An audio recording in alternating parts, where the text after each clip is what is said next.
deixou eu fazer aquela introdução básica. Eu realizei outras 2 lives com o Fernando Morini, diretor de cinema audiovisual, com o ator Thales Ordakji. Vocês, quem perdeu a live, pode acompanhar no IGTV, que eu deixei publicado lá. E hoje o nosso encontro é com o Guto, a editor, super top. Vai ter um papo com a gente também. Então vamos lá, Gutinha. Se apresente para o pessoal, conta sua trajetória, sua formação, seus estudos, como você veio parar aqui. Bom, eu sou formado em cinema e audiovisual pela São Judas Campus Unimonte. Eu trabalho com motion há cerca de uns 3 anos e trabalhei principalmente com publicidade, trabalho com animação 2D, fiz poucos trabalhos em 3D e gosto muito dessa área de animação, então é meu forte, é o que eu faço hoje em dia na maior parte do tempo. Eu trabalho com animação, às vezes finalização, mas o que eu mais faço é animação mesmo. E sou autodidata, eu não fiz curso nenhum, eu aprendi tudo pela internet mesmo, pesquisando, lendo muito, lendo diversos tutoriais, pensando, descobrindo aplicativo, fuçando o nego inteiro. E é isso, eu acho que de apresentação é só isso. Boa, é isso. Inclusive foi algo que a gente conversou nas outras 2 lives, eu acho que você acompanhou, né? Uhum. Que o audiovisual é muito amplo, tem diversas funções, então aquilo que a gente mais gosta, que a gente curte mesmo, é onde a gente tem que buscar além da faculdade, né? Tá sempre renovando, se atualizando, estudando Grande mais. parte fora da faculdade, na verdade. Acho que a maior parte do audiovisual é realmente fora da faculdade. É aprendendo, é fazendo projeto, é estudando mesmo, é pegar o livro e ler, é ver outros profissionais trabalhando, é entender como funcionam as coisas e não realmente a faculdade. A faculdade dá uma base muito boa, é uma coisa bacana de ser, mas de ter, mas para realmente trabalhar nessa área, só a faculdade não... Muitas vezes até a faculdade, em diversos casos, é dispensável. Tem muita gente trabalhando de audiovisual, fazendo ótimos produtos e sem faculdade, inclusive, porque você não depende de uma faculdade para exercer a profissão. Assim como médico, por exemplo, é diferente, você precisa realmente. Agora, audiovisual tem muito material, tem muita coisa para estudar, e não só em 4 anos que você vai dominar qualquer área que seja do audiovisual. É impossível, é muita coisa mesmo.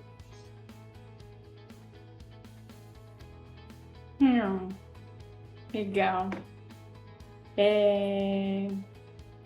Então, compartilha algumas experiências suas com audiovisual publicitário, como que foi seu primeiro contato, porque é diferente, né? Você trabalhava antes com edição, ou menos motion, aí começou a trabalhar mais com motion, com audiovisual publicitário, não sei. Teve diferença com o que você trabalhava antes ou não? Comecei trabalhando com design gráfico. Então, com 17 anos, eu comecei a trabalhar numa agência e foi como eu comecei. Do design gráfico, eu não sabia editar um único vídeo, eu sabia mexer um pouquinho só no Sony Vegas ainda, eu nem usava o Premiere. E do design gráfico, onde eu mexia mais com propaganda, com social media, muito rede social e político também, a gente atendia muito político. Então, a diferença do design gráfico para a área de audiovisual é extremamente diferente, até de workflow, da forma que uma agência e uma produtora funcionam. É bizarramente diferente, é quase... a forma que as pessoas se comunicam é diferente, eu sentia isso, pelo menos. A linguagem é a mesma, mas a forma que cada um se comunica, eu acho que no audiovisual a gente tem uma tendência um pouco mais animada, um pouco mais... De se conversar, assim, a gente tem mais visão, eu acho. Acho que a gente pro design gráfico, eu me sentia, pelo menos, olhando mais retinho, e no audiovisual eu vejo que tem um mundo completamente gigantesco para explorar, para se comunicar mesmo. Então, era sempre um formatinho único, não tinha muita diferença de uma coisa para outra, porque, assim como na produtora, que a gente mexe muito com, no nosso caso, com varejo, que também tem seu formato, eles acabam sendo diferentes, de certa forma, porque nos dois casos a gente tem que fazer o serviço da forma mais rápida possível, da melhor forma possível, despejar logo para o cliente e próximo trabalho, sem tempo de descanso, sem pausa, porque é muito corrido mesmo. Publicidade, no geral, é muito corrida. É muito diferente de trabalhar num filme, de trabalhar num curta-metragem. São coisas completamente... São universos diferentes, eu diria. Não é nenhum mundo só, é um universo mesmo. São linguagens diferentes, né? A conversa é outra. Quando você trata de um documentário ou quando você trata de um filme, de qualquer produto audiovisual que não seja publicitário, é muito, muito, muito diferente. Então, a principal diferença... Pode falar. Não, é isso que eu ia comentar, assim, além dessa agilidade, eu acho que você ia falar sobre isso, dessa agilidade de entrega, dos materiais estarem prontos, tem essa agilidade também no filme em si, né? Porque tem muito material, as pessoas gravam uma diária de 10, 12 horas, um dia inteiro, para um filme de 30 segundos ou de 15 segundos. E aí, como que você encaixa todas essas cenas? Todas as cenas entram ou algumas são descartadas? Elas, tipo, vão rápido, não vão? Conta sobre isso também. A maioria, na verdade, não vai. É bom para ter respiro, para ter, na edição, se der algum problema, você poder não se virar nos 30 ali, fakear alguma coisa, por exemplo, é muito bom. Ou para ter tomadas diferentes, de tempos diferentes, quando você precisa cortar alguma coisa. Porque a TV ela é muito restrita, você precisa realmente entregar no tempo exato. Não é como um filme que tem 1 hora, 42 minutos e 13 milésimos. Não funciona assim na TV. A TV você realmente precisa de tempos exatos. São 15 segundos com 0 frames a mais. Não pode ter nenhum a mais, nenhum a menos. Porque a TV não aceita, ela rejeita. Então, essa é uma enorme diferença, na verdade. Você, às vezes tem que encaixar material onde parece que não vai encaixar. E muitas vezes até na linguagem de publicidade, coisas que você acharia estranho numa linguagem mais cinematográfica, não cinematográfica, na verdade, a palavra é menos comercial, onde você acharia estranho um corte mais seco, uma fala quase, assim, pouquíssimo respiro entre uma fala e outra. No audiovisual publicitário você não nota isso, porque é tão comum pra gente estar acostumado a ver isso na televisão, você está tanto tempo consumindo isso, que você não percebe que isso está errado, o que não é errado, mas é uma linguagem diferente. Então, ter que encaixar diversos takes, diversos materiais em tempos exatos de 15 segundos, de 30 segundos, 1 minuto, ou 7 segundos, dependendo se tem alguma vinheta, de 5 a 7 segundos, sem um frame a mais, sem um a menos, às vezes acaba sendo um pouco complicado. Porque às vezes tem o cliente que é um material gigantesco, coisas que não dá nem para encaixar realmente num filme de 15, e aí o que você faz? Aí você tem que apelar para coisas como um áudio super acelerado, mais rápido que um locutor de futebol.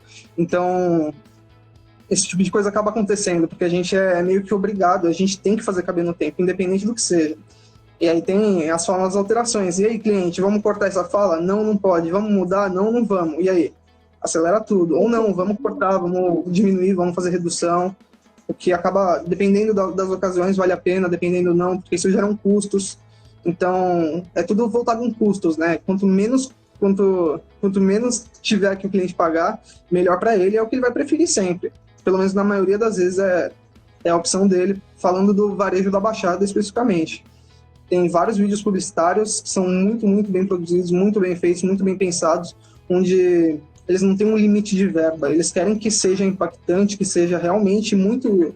que fixe na cabeça das pessoas e isso vai da criação mesmo, tanto da produtora quanto da agência, de decidir qual é a melhor forma de impactar o telespectador, né, no caso. Sim. E você estava falando de fazer caber no tempo, né? Porque o cliente muitas vezes fala, não, se eu tirar essa frase aqui vai fazer muita falta para mim, eu preciso falar isso. Ou não, né? Enfim, e aí a gente tem que fazer a mágica. Os editores, os motion. Muitas vezes não tem saída, não tem... Eu como motion, eu tô no final da cadeia ali, eu sou a última ponta. Eu não tenho poder de escolha, de decidir alguma coisa realmente. Por mais que eu tenha aquela coisa assim, você é o editor, você que tá fazendo isso, você tem controle, teoricamente, é uma coisa para se questionar. Será que você tem controle mesmo? Será que eu posso fazer o que eu quero fazer? Ou eu tenho que seguir ali uma coisa pré-definida, que já é um padrão, que as pessoas já estão acostumadas e eu não posso escapar muito disso? hoje em dia tem uma mudança muito grande, muito forte, vindo de várias produtoras, inclusive aqui da Baixada, de pessoas que estudam com a gente, que já estudaram com a gente, e que estão vindo para revolucionar realmente, para tirar esse formato muito quadrado. Já de uns anos para cá, assim, dá para dizer tranquilamente que de uns 5 anos para cá, isso melhorou drasticamente, melhorou muito. Eu não estava nem na área, mas eu tinha essa sensação, e olhando para trás, você consegue ver realmente que mudou quase que a linguagem mesmo, que a forma que a gente se comunica, a forma que as produções que a gente faz mudaram de um tempo para cá, assim, de uma forma muito boa, muito positiva, na verdade, porque dá liberdade criativa pra gente, algo que é muito importante, que a TV sempre codou. Por isso que, inclusive, aqui introduzindo outro tema, que a internet se popularizou tanto, pela liberdade, por você conseguir se expressar de outras maneiras que não aquelas pré-definidas, né? Que você tem que seguir, é uma obrigação realmente, não tem como você escapar disso. 1 segundo a mais para a TV é milhões de reais, é muito custo que a gente não tem ideia. Então, assim, não tem como você fugir de um esquema tão truncado, tão fechado assim, sem que isso cause milhões. Então, assim, a TV nunca vai se arriscar, nunca, mas nunca. Pode pegar esse vídeo daqui a 5 anos, 10, 15, 20, 90 anos e falar assim, eles não vão se arriscar por meio milésimo a mais que você quer, por 3 frames a mais que você acha que são necessários. Eles nunca vão fazer isso. Eles não podem, eles realmente se fecharam ali no que eles têm que fazer e eles nunca vão mudar isso. E se mudar vai ser muito pouco, e ainda assim usam regras muito fechadas, coisa que é completamente diferente da internet.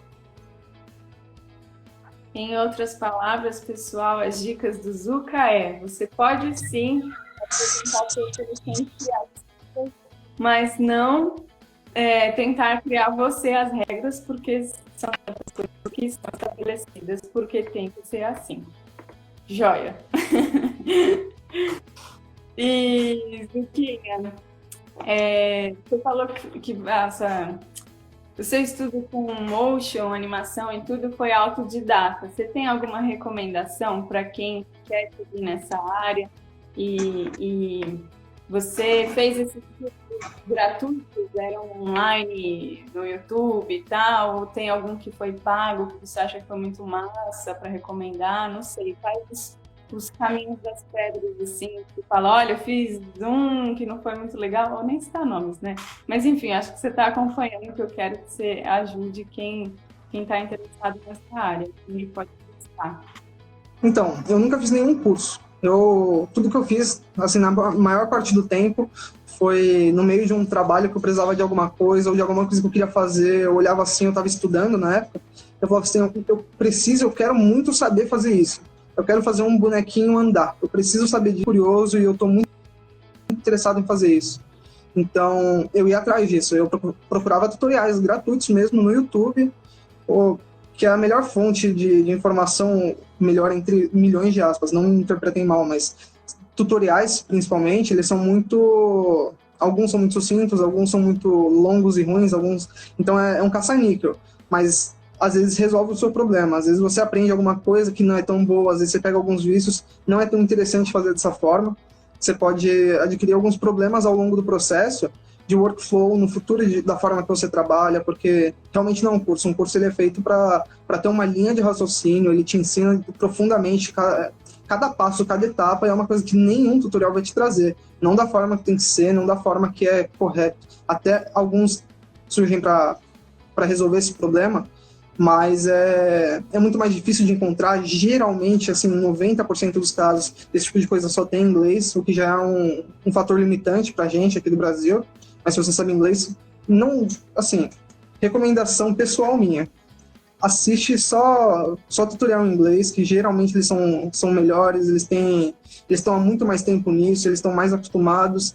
E tem muito canal bom, muito canal muito avançado, inclusive um que eu posso recomendar que já é o Workbench, é um canal de animação fenomenal, é absurdo, é para After Effects, né, que é gringo, mas ele ensina, assim, tudo, basicamente, de expressão, por exemplo, que é uma área muito complicada do motion, do After Effects, né, então é uma recomendação de canal legal, mas tem alguns canais muito bons aqui também para começar a aprender, para você pegar o uso do aplicativo, para você entender como é uma interface, para você entender qual é o poder que você pode alcançar usando o aplicativo. e entender melhor um pouco dessas mecânicas, se você quer seguir nisso, né? Então, alguns que eu posso citar aqui que eu vi quando eu estava começando, que eu não sabia tanto inglês, por exemplo, que é o Pedro Aquino FX. Ele só tem uns vídeos muito antigos. Eu acho que agora ele recomeçou a fazer a série dele de Motion para iniciante, agora com tudo atualizado, mas eu não consigo dizer com certeza, porque faz tempo que eu não olho isso. Mas eu acompanho ele no Instagram e acho que eu vi alguma coisa assim. Então, esse é um canal legal. Às vezes até alguns do Brainstorm Tutoriais tem algumas coisas bacanas. Qual mais que tem? O Layer Lemonade, ele tem alguns tutoriais bacanas, mas a parte mais legal, quem gosta de podcast, por exemplo, os podcasts do Layer Lemonade são maravilhosos. Para você que quer seguir área de motion, animação, é o canal. Inclusive, eles têm ótimos cursos. Eu ainda não fiz nenhum deles, eu comprei 3 cursos deles, que eu estou para começar ainda. Pretendo começar esse mês, inclusive. Mas eu tenho uns 3, 4 amigos que fizeram e recomendaram demais, que realmente ele é muito bom. Eu já ouvi muita coisa boa sendo falada, eu já falei com o próprio criador do Layer Lemonade, o Dian Shanasa, e realmente é um curso muito bom para se fazer, porque ele vai do iniciante ao avançado, e ele tem uma mecânica muito interessante de mentoria. Então, todo domingo, os alunos se reúnem para trocar essa ideia, para ver onde errou, para ter críticas, para ter essa troca com outros profissionais da área ou com quem está começando. Então, é um curso que eu consigo recomendar, assim, que, assim, eu não fiz, mas eu posso pôr a mão no fogo de que realmente é um curso muito bom. Até, você conhece o Rodriguinho, nosso querido amiguinho, que trabalhou com a gente um tempo aí, está trabalhando ainda. Ele fez o curso do Layer Lemonade, do Jean, e foi muito bom. E realmente o menino tá mandando muito, ele manda muito bem. E foi desse curso, ele aprendeu muita coisa lá. Então é uma coisa que eu recomendo. Mas voltando um pouco assim, me estendendo um pouco do jeito que eu gosto, sobre tutoriais. Gente, assim, tutorial é legal para você saber fazer alguma coisa que você que você quer aprender assim. Mas não é isso que vai te ensinar a usar o programa. Não é juntar os efeitos com o mesmo valor que o cara colocou ali no vídeo, com a mesma rotação, com a mesma escala, que vai dar tudo certo. A parte mais importante de se aprender a usar qualquer tipo de programa, inclusive, não só para animação como After Effects, é entender o conceito das coisas e o que você está fazendo. Porque não adianta nada você saber fazer um efeito ou você saber fazer um bonequinho andar, mas não entender o conceito por trás e por que ele age daquela forma, porque senão vai estar tudo sempre muito igual. Isso é uma coisa que a gente acaba enfrentando até, inclusive, no audiovisual publicitário. A gente tem que fazer alguma coisa que é muito mais rápida, muito mais fácil de fazer. Só que quando a gente acaba fazendo isso e correndo contra o tempo para fazer alguma coisa muito boa e não tem tempo suficiente para desenvolver alguma coisa, você acaba fazendo tudo muito, muito semelhante, porque é o mais básico de todos. Você não se aprofunda tanto em alguma coisa quando não se tem muito tempo. No nosso caso, assim, a gente pode falar tranquilamente que o tempo de um motion é de 3 horas no mínimo para 3 dias. Pouquíssimas vezes passou para uma semana de motion, assim, pouquíssimas mesmo. Dá para contar nos dedos, sinceramente. Então, o tempo hábil para produzir é muito baixo. A gente tem que aprender muito a lidar com a velocidade, com a agilidade, como conseguir resolver o problema da melhor forma possível, no menor tempo, sem muita besteira, sem muito frufru, sem muita coisinha, e seguir para o próximo trabalho. É um fluxo de trabalho muito grande. Total. E fala, poxa, já era para estar pronto. Não, é que eu fiquei 2 dias fazendo essa animação aqui, ó. E fala, você tá doido? Já era para estar né? Acontece. Inclusive, fica a dica para os produtores audiovisuais, você que vai estar buscando seus clientes para estar empreendendo nessa área do audiovisual publicitário, trabalha bem com o prazo. Se você é o mediador, se não tem nenhuma agência, você fala com o seu cliente, olha, eu preciso de tanto tempo, sabe? Buscar um prazo confortável para fazer o seu melhor, para que o seu editor, ou você, caso seja o seu editor também, um outro, faça o seu melhor, né? E deixa eu falar aqui dos comentários, Zucá. Chuvas de elogios para você. Obrigado, gente. Vocês são incríveis. Tem uma pergunta aqui. Perguntaram se você pretende lançar algum curso seu também.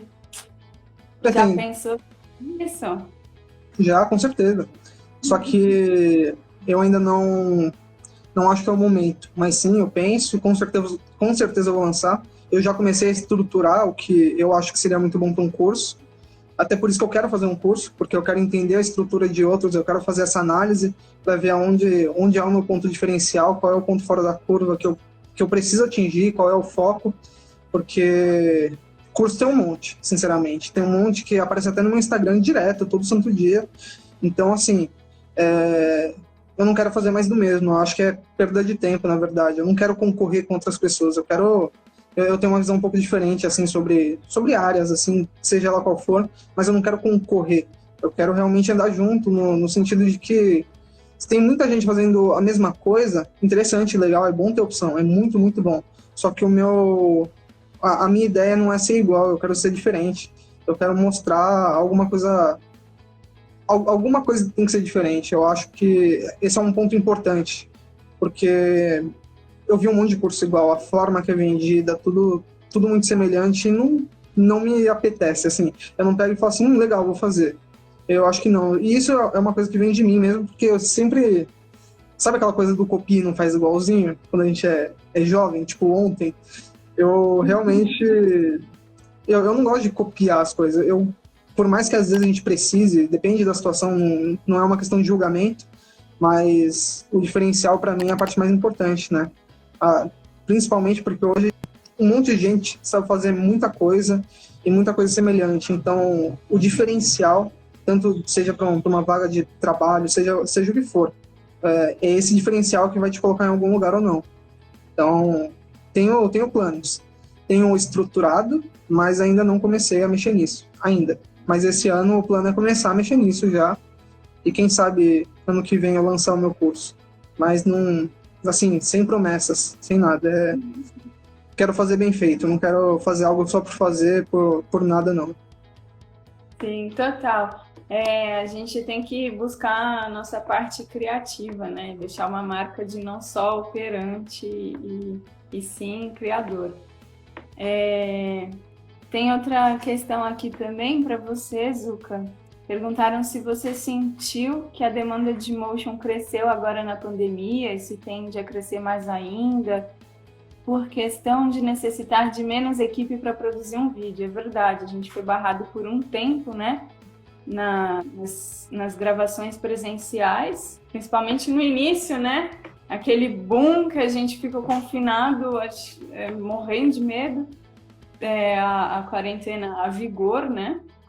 Sendo cumprida de verdade, então os motions trabalharam bastante. Você tem aqui a compartilhar com a gente, Zuka. Arrisco a dizer que os motion designers e editores, muitos editores inclusive, salvaram a publicidade nesse tempo de pandemia, no início da pandemia, que todo mundo estava assustado e com toda razão, inclusive, de pegar e se resguardar o máximo possível, principalmente porque a nossa é uma área de certa forma bem privilegiada, então a maioria eu não posso dizer, eu não tenho esses dados, eu não vou tirar isso do nada, né? Mas eu acredito que muita gente realmente conseguiu ter esse trabalho, essa demanda de casa, conseguiu ter esse distanciamento, que é muito bom para a saúde pública no geral, e que se não fosse a gente, com certeza um monte de marca tinha caído muito, ia ter tanto prejuízo assim, não querendo defender as marcas na real, mas se não fosse o nosso trabalho, a gente também estaria sem trabalho.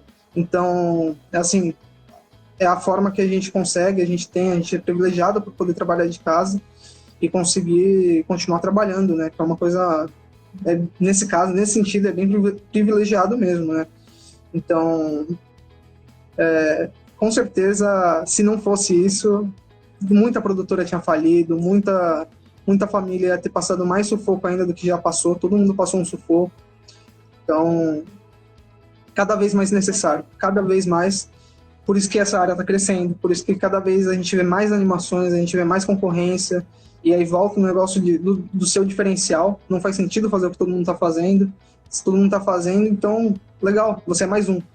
Então, não faz tanto sentido assim. Então, por isso essa crescente. E as pessoas estão realmente querendo cada vez mais diferenciais, assim.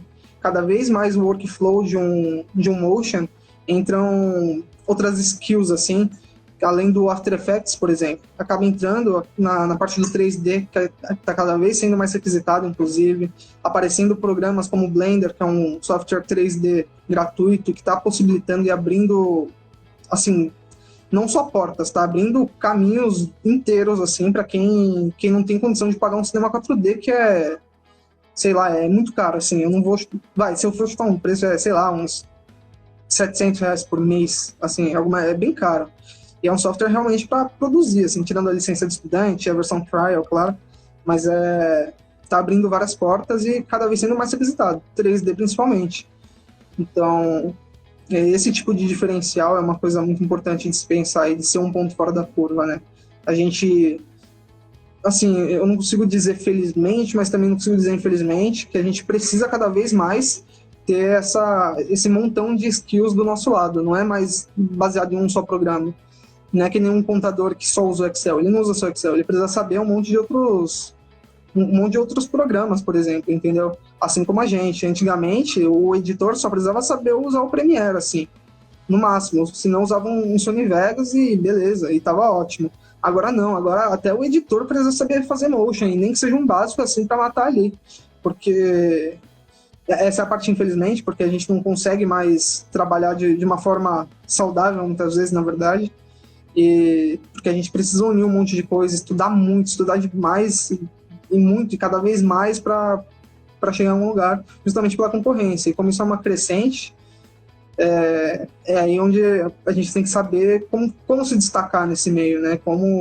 O que a gente faz, o que a gente tem que buscar para que isso aconteça, para que a gente melhore cada vez mais a nossa profissão. E, inclusive, disso de novidades, tudo bem que não é tão novidade, mas foi uma crescente também nesse período. Até na live do Fernando, o pessoal comentou assim, chega de Shutterstock, né? Que foi utilizado também muitas imagens de banco de arquivo, que é um site que hospeda imagens de diversos filmmakers do mundo todo, que hospedam lá da área de animação, as pessoas colocam lá projetos de animação que possam auxiliar as pessoas a ter um template pronto, né? Tem algo a comentar dessa área também, desse trabalho? Porque são editores precisando, né? Com certeza chega de Shutterstock no sentido que muitas vezes que a gente usa o Shutter, que a gente usa qualquer banco de imagem, a gente acaba não sabendo usar ele. A gente pega um vídeo que tem uma textura completamente diferente do que a gente está pegando, porque no Shutterstock, em qualquer banco de imagens, a gente vê imagens com muita, muita qualidade mesmo, coisa que a gente não está tão acostumado a fazer aqui, e o nosso trabalho não comporta isso. É a mesma coisa você pegar seu celular, você filmar a rua aqui, e depois você tacar uma câmera de cinema do lado. Fica incongruente, fica feio até, eu diria. Fica estranho, você vê que é nitidamente, parece de outro filme, parece que você pegou... Sei lá, você pegou o vídeo da Carreta Furacão e colocou o Avengers do lado. Tipo, não faz sentido. Você olha e você fica confuso.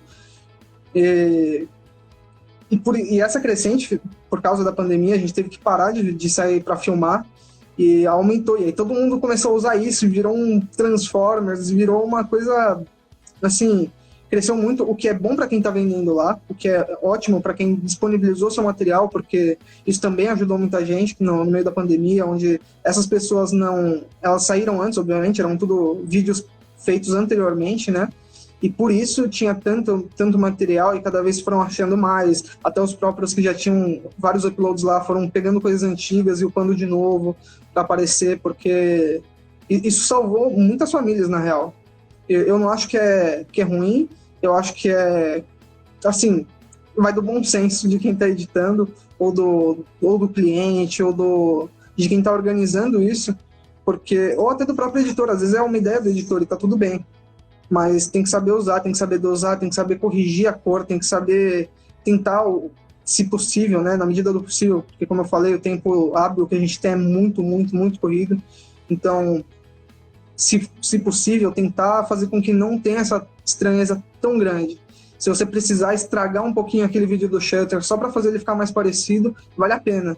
Se você conseguir fazer isso, que não é tão difícil hoje em dia, na verdade, você combinar a cor, fazer com que não saia da paleta, fazer com que o vídeo pareça ser inferior ao que ele é muito mais fácil do que, por exemplo, você fazer um vídeo ruim e parecer bom.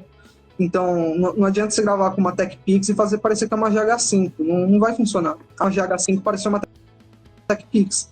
Então, é saber dosar isso, é saber...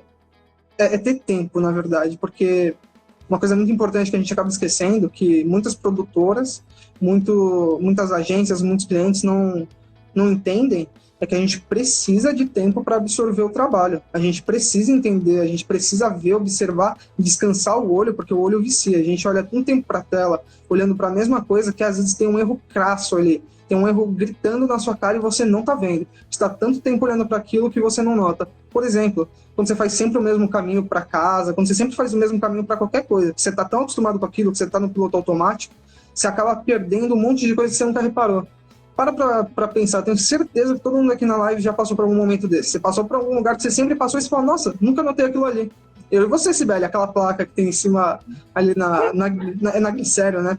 Então, por exemplo, é uma coisa, todo dia fazendo o mesmo caminho, a gente nunca reparou uma placa gigantesca.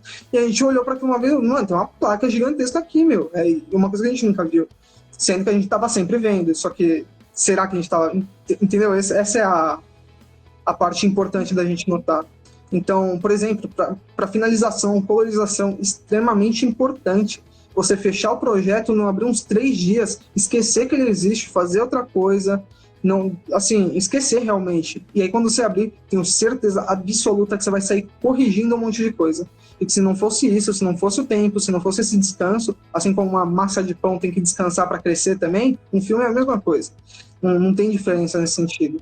A gente tem que parar para analisar de novo mais friamente, né? E não no calor do momento, assim, porque nunca funciona. Quer dizer, assim, vai ficar ok, mas não vai ficar o melhor.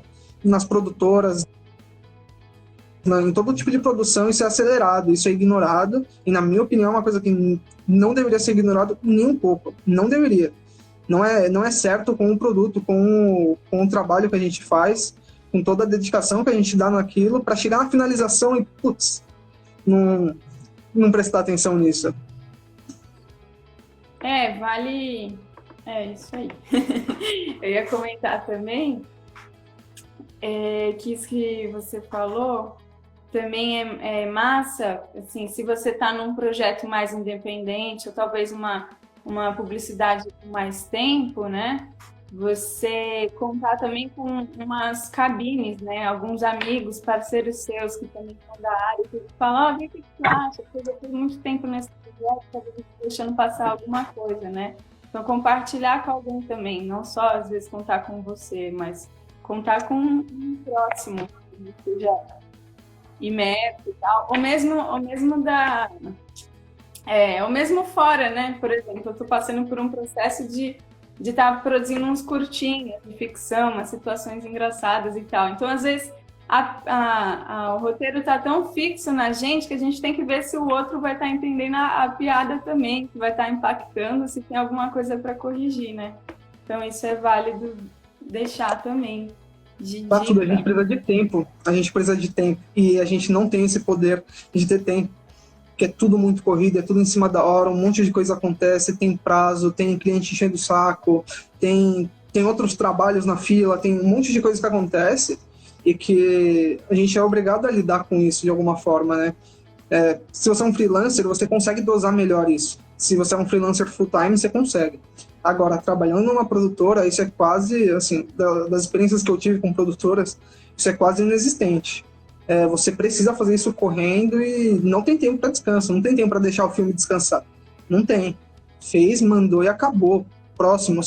E você não pode se apegar. Isso é uma coisa muito importante que eu demorei para aprender. Desapegar do trabalho. De você olhar assim e falar, não, eu quero terminar, eu preciso finalizar, eu preciso corrigir a perninha desse boneco que não tá, que tá travadinha. Não, esquece, já foi, o cliente aprovou, manda embora, vai. Eu demorei muito tempo para fazer isso, porque antigamente eu ficava com uma coisa na cabeça de assim, putz, mas eu tô fazendo desleixado. Não é desleixo, é tempo realmente. Tudo precisa de tempo, a gente precisa de tempo para várias coisas. E, assim, desapega. É a melhor dica que eu posso te dar, assim. Você reparou depois alguma coisa? De novo, mais um exemplo. Sempre que você vê alguma coisa que você fez, uma época que você vai olhando, pode ser até um semestre atrás, 2 meses atrás. Hoje você vai ver e você vai falar, olha um errinho aqui. E quanto mais você vê, mais você vai achar outra rinha. E dando tempo. Se você vê hoje, e se você vê daqui meia hora, vê daqui uma hora, provavelmente você acha uma coisa aqui, outra ali, mas não vai ser tão nítido para você. Agora, se você parar para olhar isso daqui a um tempo, pode ter certeza que você vai olhar e falar, o que eu fiz? Tipo, quem editou isso? Não fui eu que editei mais isso. Mas foi. Só que o tempo te impossibilitou de um monte de coisa, entendeu? Isso que é complicado. Mas isso também tem de tudo a gente tem que tirar uma parte boa, né? E eu acompanhei essa sua evolução como motion, a gente trabalhou junto, né? Para quem aqui quem tá assistindo não sabe. E assim, algo que às vezes por tempo você não pôde corrigir e mandar da forma adequada, daqui a um tempo você já sabia fazer aquilo que você não fez em outro filme, só que bem mais rápido, né? Para cumprir aquele prazo. Então, a evolução também, para quem for entrar nessa área, devido a essas coisas super midiáticas, é você também se experimentar. Qual é aquele adjetivo, Zuka, que a gente pode utilizar? Se aperfeiçoar, não sei como...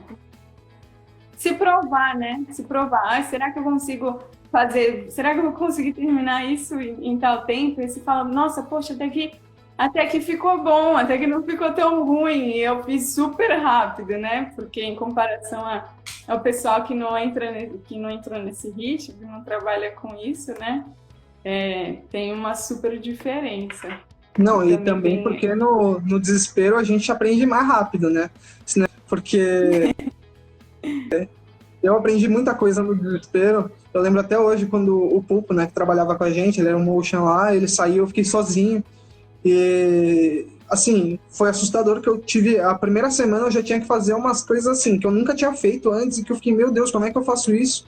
Um prazo super curto. Eu fiz, eu consegui, eu só não tinha parado para me testar sobre isso. Às vezes a gente é muito inseguro quando a gente está começando, principalmente, com o que a gente está fazendo, e a gente não se põe tanto à prova. A zona de conforto é realmente muito confortável. Então, a gente tem que sair um pouquinho da zona de conforto para se testar, para se provar. Nem sempre as coisas vão correr bem do jeito que você quer. Infelizmente, isso acontece. Eu sofri muito com isso também, mentalmente, assim, internamente comigo. Bem, não tem problema nenhum nisso. A gente erra, a gente é ser humano, a gente falha, a gente acerta, a gente erra de novo, a gente acerta de novo. Mas é um aprendizado, né? Toda essa trajetória, tudo que a gente vai vivendo são caminhos que a gente está trilhando e que está tudo bem errar. E muitas vezes a gente se cobra por isso, principalmente porque quando você está fazendo, você está começando e tudo sendo para TV, está passando na Globo, tá passando no intervalo do jornal, no intervalo da novela, no intervalo do BBB. Inclusive, esses dias eu tava no BBB e eu vi no intervalo ali um comercial que eu fiz. Eu falei, caraca, que legal. E a gente fica meio nesse pânico, assim, porque a quantidade de gente que tá vendo uma coisa que você fez, cara. E aí eu fico nessa noia, às vezes. Muitas vezes eu parei assim e fiquei, cara, mas tem tanta gente vendo. E aí eu pego um errinho ali que eu falei, nossa, e esse erro aqui, meu Deus, tá todo mundo vendo isso. Mas, de novo, eu volto... Será que ela tá vendo mesmo? Tipo, era uma coisa da placa gigante e a gente não via. Então a gente tá só olhando, a gente não tá vendo de verdade. Então, é ser muito criterioso e isso às vezes atrapalha um trabalho. Muitas vezes eu demorei mais para terminar uma coisa que eu podia ter terminado mais rápido, porque eu sou muito criterioso, porque eu ficava muito naquilo. Porque eu queria que a letrinha subisse mais 3 pixels e fizesse um twist carpado e que ficasse bonito. Mas precisa. Às vezes não. E é uma coisa que a gente acaba aprendendo também. Às vezes é legal, às vezes não é, às vezes fica bom, às vezes não fica, muitas vezes, inclusive, você testa coisa para não ficar legal. E isso é muito, assim, desesperador. Você ficou lá 3 horas fazendo uma coisa que você termina de fazer, você fala, terminei. Aí você olha assim, é o primeiro preview, você fala, não dá, não encaixou, não ficou legal. Aí tá bom, desapega, é desapegar mesmo, partir pra próxima. Muito projeto eu fiz isso, muito projeto eu fiz uma coisa assim, tava ficando legal, e no meio do processo criativo eu falei, não. Aí eu não apaguei, mas eu deixei salvo, que vai que eventualmente eu posso usar alguma coisa daqui, eu posso reutilizar isso, posso reciclar, que é muito importante, né? A gente não precisa ter um tempo perdido, a gente pode ter um tempo de amadurecimento, sacou? E acho que isso que é importante. Sim, total. E tu podia compartilhar também essa questão de padrão, de workflow, que a gente tinha até conversado, né? Porque, assim, tem um certo acúmulo, pelo menos na região que a gente está, ou no meio que a gente está. Eu já participei de produção de filme, por exemplo, que teve um finalizador de imagem, um finalizador de áudio, teve o compositor, quem finalizou o áudio não foi quem criou a música. Então, assim, geralmente quem está nas produtoras, né, os editores, eles editam, eles fazem o motion e tal, fazem a finalização de cor e áudio e tudo, mas às vezes terceiriza também, precisa de um jingle, precisa ou de um efeito que você não consegue fazer, ou que é, enfim, em uma outra ferramenta. Então, como você pode se organizar, que exemplos você pode dar, não sei. A organização no sentido de acho que são duas questões, né? Dá para destrinchar. A organização falar como você salva os materiais, ou como pode abrir o projeto. São 2 projetos que você trabalha, porque no Premiere não dá para fazer a animação assim mais elaborada, ou dá, o que passa para um outro, ou o que é de ilustrador, por exemplo, para uma outra terceirização, né? Então, fala sobre isso também para o pessoal. Então, vou separar aqui em 2 partes, workflow e exportação, basicamente. Porque o workflow é uma das partes mais importantes para o editor. E o workflow, o que é basicamente? É realmente, assim, tradução é fluxo de trabalho. Qual que é o seu fluxo de trabalho? Por quais aplicativos você transita para alcançar um resultado X?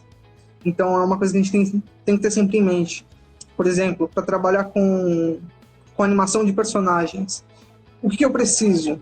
Você consegue fazer um personagem e trabalhar com ele dependendo da proposta, por exemplo, fazer ele no Paint e trabalhar com a animação dele no After Effects? Consegue. Mas é esse o resultado que você quer para um trabalho que vai para a TV, por exemplo? Dependendo da proposta, pode ser. Não julgo. Inclusive, acharia muito massa ver alguma coisa assim, para ser bem sincero. Se alguém souber, me manda. Mas você tem que entender que você transita por diversos aplicativos. Eu não faço tudo só no After Effects. O meu trabalho não é só usar After Effects. É usar diversos aplicativos, diversos mesmo. Assim, diariamente, os que eu mais uso são basicamente Premiere, After Effects, Photoshop e Illustrator. Esses são os principais. Mas dentro deles, eu também tenho que saber usar, principalmente falando de audiovisual publicitário, onde você faz tudo, basicamente, é usar o Audition também, é saber que você tem que usar o Adobe Fonts, é saber que você tem que ser designer, é saber que você tem que fazer um monte de trabalhos extras, que se você for só um designer, por exemplo, vai trabalhar com o Photoshop e o Illustrator no máximo, enfim, acabou aí. Quando você está trabalhando com audiovisual, são diversos aplicativos, diversos fluxos no sentido de eu tenho que enviar isso aqui para cá e daqui para cá, e aqui eu consigo fazer isso, para lá conseguir fazer alguma coisa. Então, todos os programas têm que se conversar muito bem entre si. E para isso você precisa, para alcançar um resultado X que você deseja, você tem que transitar em diversos aplicativos. Diversos mesmo. Inclusive aplicativos de paleta de cores online. Você tem que saber usar essas ferramentas, você tem que saber compor, você tem que saber que você vai precisar às vezes de um vetor, às vezes você vai precisar de uma foto, você precisa dela de um formato específico. Então, o fluxo de trabalho, a forma que você faz seus aplicativos conversarem entre si, é uma das coisas mais importantes que você vai conseguir para otimizar o seu tempo. Por exemplo, eu posso fazer um GC onde eu faço ele direto no After Effects, por exemplo. Eu posso fazer só no After Effects, mas para eu conseguir uma certa estética, para eu conseguir um manejo melhor dele, às vezes é interessante que eu use o Illustrator e também o Photoshop, se eu quero alguma coisa mais específica, ou eu preciso... Assim, são infinitas possibilidades. Dá para ficar 5 dias aqui inteiros falando só sobre possibilidades, porque realmente elas são quase infinitas, assim, se não infinitas, né?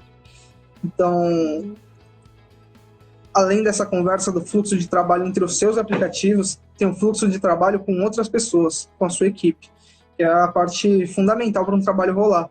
Então, assim, como que eu envio o meu projeto do ar trabalhando com a montagem? E ele precisa jogar essas coisas que eu fiz no After ali.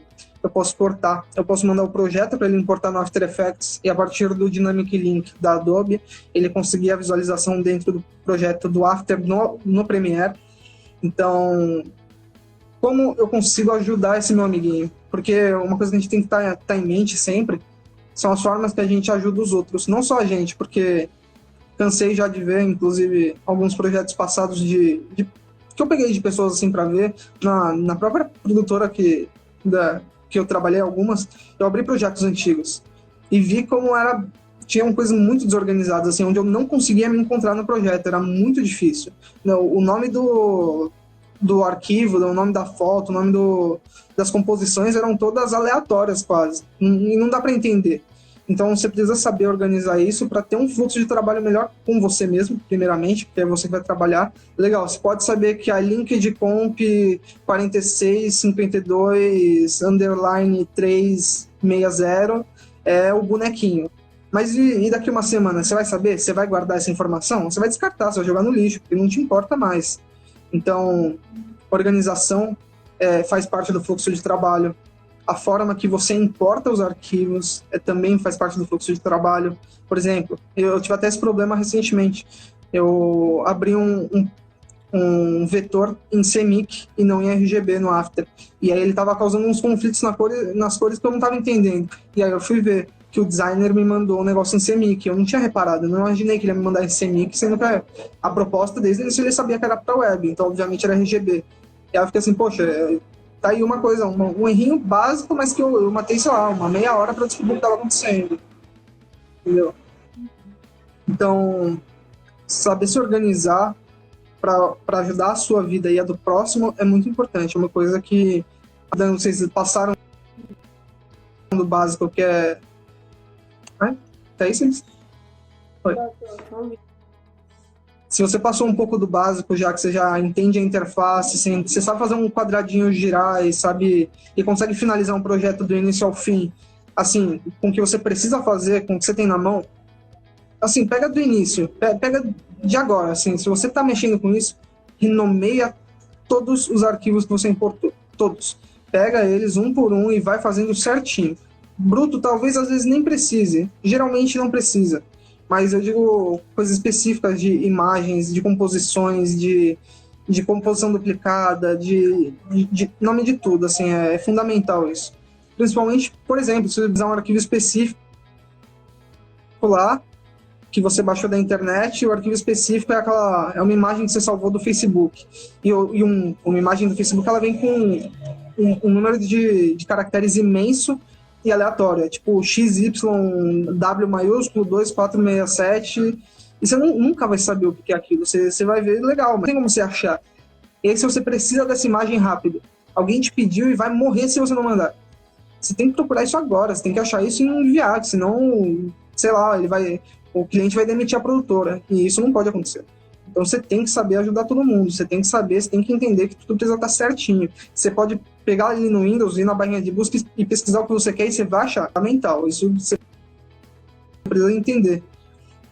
Porque, assim, salva vidas até do próximo. Você pode não estar pensando em você, porque você fez esse projeto rapidinho aqui, de 1, 2 dias no After, e terminou, enviou para o cliente, mas daqui a um ano, se alguém for mexer, você vai estar ajudando a vida desse cara. Então, isso é muito importante. E agora, esse é o fluxo de trabalho, é o básico, assim, eu foquei muito no nome dos arquivos, porque isso é importante mesmo, e ninguém dá bola para isso, e renomeia esses arquivos, não deixa a camada do Photoshop chamada Layer 2, não deixa, entendeu?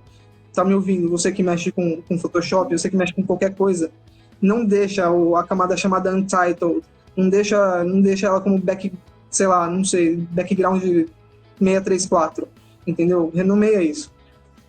E sobre a exportação para filme publicitário e audiovisual, assim, no geral, são 2 instâncias. A primeira são de curtas-metragens, coisas que não vão para TV e coisas que vão para TV, para facilitar.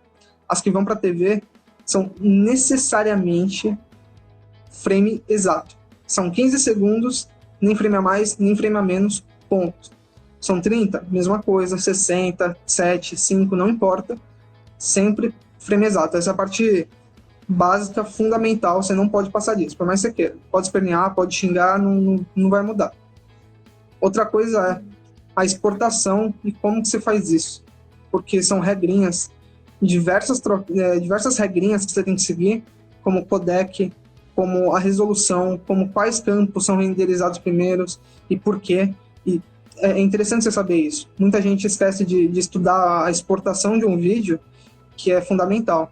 Você precisa entender o que acontece na exportação de um vídeo. Por mais que seja um monte de código escrevendo aquilo, você tem que saber que cada coisa faz o quê. Por que 2 de bitrate é pior do que 16 em qualidade de imagem? E por que isso afeta a qualidade do arquivo? E por que o profile e o nível do profile também afeta a qualidade final do arquivo? E por que você não precisa de um profile acima ou abaixo? Por que você precisa de 4,1 e não do 2,3? Por quê? Isso é muito importante, até para ter a otimização do seu arquivo, para exportações no geral. Para a TV, geralmente, eles disponibilizam em PDF ou informações, ou você solicita para eles se eles não tiverem. Como eu envio isso para você? Quem está recebendo tem que saber como isso é veiculado. Você não tem como saber se o programa 3000XYP deles funciona em MP4.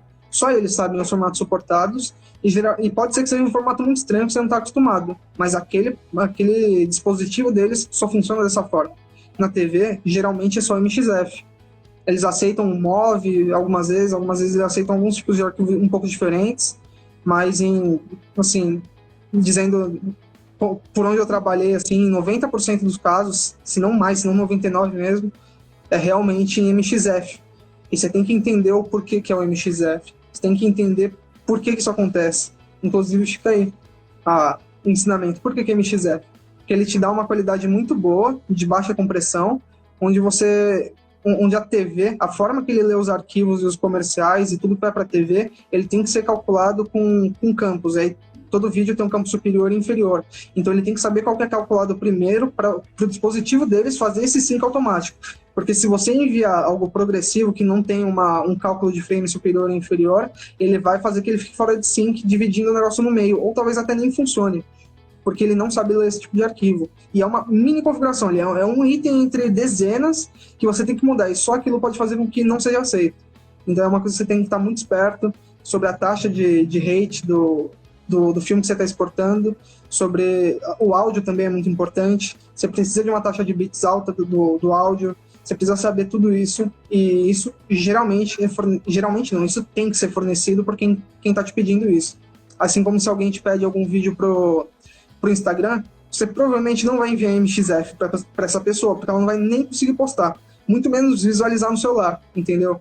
Então você tem que saber para onde o vídeo está indo, porque você tem que saber como exportar esse vídeo. Não tem como pegar e falar assim, faz o vídeo e me manda. Não tem isso. Que tipo de vídeo é? Para onde vai? Qual o tempo máximo? Então, salve, Rodriguinho. Fala muito bem de você, Rodriguinho. Fala muito de você, viu? Tá ferrado, viu? Falei mal, hein? Fala isso, Luca. Enfim, é saber a forma que você tem que exportar, é extremamente importante, que isso vai te tirar muita dor de cabeça, você não vai ter que ficar chutando e tal, principalmente porque você tem um guia. E, assim, é algo bem mecânico. É interessante saber o que acontece com cada coisa, porque às vezes você tem que resolver algum problema que só uma exportação, só uma configuração de exportação vai resolver o que está acontecendo. E às vezes a gente não sabe disso, a gente não está entendendo. Então, aqui, ó, até lembrei de um exemplo que eu tive uma vez, com um amigo meu, o Yuri Barretti, salve Yuri Barretti, ele tinha um vídeo, só que ele estava desincado toda vez que ele tacava no Premiere. E aí eu peguei aqui, ele me mandou, mano, Zuka, você consegue resolver? Eu falei, não sei, eu vou tentar. Aí eu peguei aqui, taquei no Premiere, mesma coisa, o vídeo assim, e certinho, assim, tudo certo. No início estava sincado, ia avançando, ele ia desincando cada vez mais, até que o final estava tipo, muito distante a fala da imagem. Eu falei, caramba, mas o áudio é o mesmo, o que aconteceu aqui? Aí eu fui descobrir que, por causa da forma que a sequência estava configurada, do tipo de áudio, e por causa do frame rate exportado, que ele era frame alternado, ele não é constante, ele é variável. Então, por causa desses frames variáveis, deu um erro ali na exportação da forma que a pessoa exportou e alguém deve ter convertido por cima, e aí o áudio ia perdendo esse frame, porque estava em 29,97, e acho que ele exportou em 30, então ele ia perdendo esses frames a cada a cada milésimo, menos de milésimo, assim, menos que um frame, tipo, um subframe ali ele ia perdendo até que desencava tudo.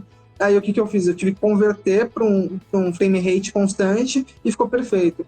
Então, assim, foi uma exportação de um vídeo, não foi realmente um vídeo que foi exportado, alguma coisa aconteceu com ele, e que a única forma de resolver foi convertendo ele, foi exportando ele de novo de uma forma correta.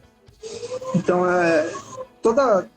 tudo que a gente envia, tudo que a gente quer que tenha algum tipo de qualidade, algum tipo de coisa específica, a gente precisa saber. É realmente muito importante. E foi muito legal isso que você falou, Zuca, que foi até um aprendizado para mim. Eu, por exemplo, eu trabalho com produção audiovisual e eu sou responsável por enviar muitos filmes para a TV, né? O editor me manda nesse arquivo em MXF, só que tem que passar por um outro tratamento para ser enviado para a TV. Colocar a claquete, porque todo filme tem que ter um registro, vou falar isso nas aulinhas para vocês.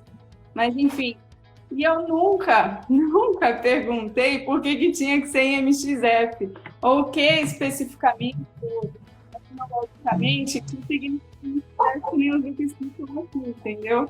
Então, isso é essencial para você que quer destacar, ou quer entender mesmo quais são os veículos que vão ser exibidos e qual o melhor que você pode colocar daquele arquivo, daquele filme, daquele material para ser veiculado, né? Então, foi uma aula aqui para mim também, Zuca, porque eu sei do padrão, eu sei como faz, eu sei colocar todo o preset e tudo, mas o porquê, o que aquilo altera se eu não colocar o 16 e deixar o 24 bits da configuração, né? E isso até, eu lembrei também de um outro exemplo, Zuca. Recentemente, eu trabalhei com um editor, Motion, que não tinha feito publicidade ainda. E aí eu fui falar para ele que tinha que exportar MXF, como me mandar. E aí ele assim, MXF, não sei, eu acho na internet. Aí eu, não, peraí, tá aqui no Premiere, ó. Aí eu mostrei, gravei a tela para ele, eu assim, tu vê aqui no codec, no preset, tudo, você vai achar essas configurações. E aí foi muito engraçado, foi muito legal e é isso, a gente tem que buscar entender, né, o meio que a gente está trabalhando. Principalmente a gente que está trabalhando nesse vídeo mesmo, na exportação, a gente tem que saber o que acontece. Porque, por exemplo, às vezes a gente precisa enviar um vídeo que tem fundo transparente. E às vezes você envia um formato de arquivo, um codec específico que não roda no computador da pessoa. Esses dias, na real, semana passada, alguma coisa assim, onde eu usei um codec específico porque ele exporta assim, com peso muito mais leve, com algumas configurações que diminuem muito o tamanho do arquivo, frames que são repetidos, ele considera um frame nulo, então pode ter 10 frames, que é um único frame, ele junta tudo isso, então diminui drasticamente o peso do arquivo, e quando eu fui mandar para a pessoa, ela não conseguiu abrir no Premiere, sendo que não abria tranquilamente. E aí baixei o codec no computador dela, em, assim, 1 minuto estava rodando ali, então são configurações que a gente tem que saber. Se não rodou no PC do amiguinho, imagina para a TV se você não envia da forma que eles precisam, sacou? Então, eu digo justamente porque o nosso PC ele é muito mais moderno. A gente tem, não que a TV não tenha equipamentos modernos, porque tem, mas a forma que eles trabalham, como eles são quadrados dessa forma, e sempre foi assim, eles provavelmente vão continuar assim por muito tempo, até chegar nessa coisa mais flexível, onde novas tecnologias para isso sejam desenvolvidas e tem uma liberdade maior e não precisa saber tanto especificamente de cada coisa assim. Mas acho muito pouco provável, na verdade, que isso aconteça. Zuquinha, tá chegando aqui, já até deu 1 hora, eu acho, de live. Não sei se a gente vai ter uma contagem regressiva aqui do IGTV, do Instagram. Mas você tem alguma consideração final, alguma recomendação, alguma mensagem? Tem. Pessoal? Tem. Manda. Estudem muito, sério, leiam. Muita gente acha que é só pegar o After e mexer e fazer bonequinho andar, e não é não. A animação é estudar, é estudar animação. Não adianta você querer mexer quadradinho, fazer letrinha movendo se você não sabe animação. Se você não sabe mexer na curva de animação, se você não sabe o propósito do porquê que aquilo está se movendo, não adianta, você não vai ser um animador. Você está mexendo quadradinhos, você está fazendo alguma coisa, mas não é animação. Então, por mais que, assim, muitas vezes eu posso até falar de mim, não tô jogando isso pra ninguém, isso é até uma reflexão pra mim, que muitas vezes eu realmente tô só mexendo quadradinho. Muitas vezes eu me pego fazendo isso aí, só fazendo letrinha subir na tela. E não é esse o propósito. A animação não é isso. A animação é realmente você entender o propósito, é realmente você fazer o bonequinho se mover da forma que ele tem que se mover, porque ele tem que se mover. Você está criando, entre muitas aspas, aquela personalidade. Entre muitas aspas, não, na verdade. Aqui eu ia falar alma para o bonequinho, né?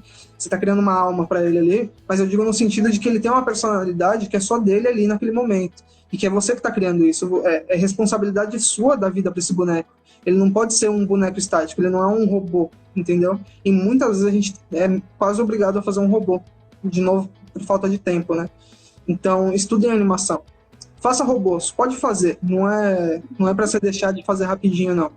Mas estuda, para quando você tiver tempo, se puder fazer um projeto pessoal que seja muito legal, que você não faça mais robôs. Para que você, se você quiser fazer um robô, você vai fazer um robô do jeito que esse robô é para ser. E não um robô quadradão, é o robô, o seu robô. E a vida que ele tem, a vida que ele leva, a forma que ele age e como ele interpreta a vida no universo dele ali, entendeu? Então estuda, pega um livro para ler, de verdade. Tem ótimos livros sobre animação, tem um da Disney sobre animação, ele não fala sobre motion, mas ele fala sobre animação, o que é muito importante, que é muito legal, é um ótimo presente se vocês conhecem alguém que trabalha com motion ou que está começando nessa, com certeza é um ótimo presente, fica a dica aí. Então, estudem mesmo. E aprende a usar a ferramenta. Não importa o que, mas usa a ferramenta. Descobre tudo do que ela é capaz. Então, assim, não adianta você saber fazer quadrado girar se você não entendeu o potencial do uso da sua ferramenta ali. Tem muita coisa que você pode fazer, que você pode explorar, que você pode mesclar VFX com animação, mas assim, possibilidades infinitas.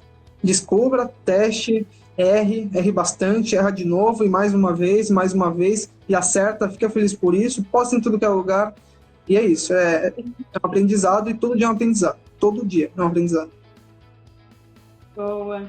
Obrigada, Zuka, pela participação, é um prazer, você é demais. E eu deixo aqui o convite para todo mundo estar seguindo aqui o meu perfil, que eu vou publicar aulas sobre a produção do audiovisual publicitário. Quando tiverem finalizadas as aulas, eu vou avisar quando vai ser a postagem, eu vou deixar disponível no GTV. E eu vou deixar aqui salva do Zuka também, se for permitido. E aí, quando vocês quiserem revisitar tudo que o Zuka falou, vai estar aqui no GTV também. Claro que é permitido, pode salvar. Jeff, um beijo, todo mundo aí que apareceu, os amigos. Salve, Jeff! Muito obrigada, boa noite, boa semana para todo mundo. Obrigadão pelo convite, Ci. Obrigadão por tudo e obrigado a todo mundo que apareceu aí, que me ouviu falar um pouquinho, que eu gosto de falar, né? Desculpem, mas estamos aí, brigadão por esse espaço aqui. Obrigado a todo mundo que apareceu, que veio me prestigiar aqui. E é isso, gente. Obrigado mesmo. Tchau, gente. Boa noite. Tchau, boa noite, gente.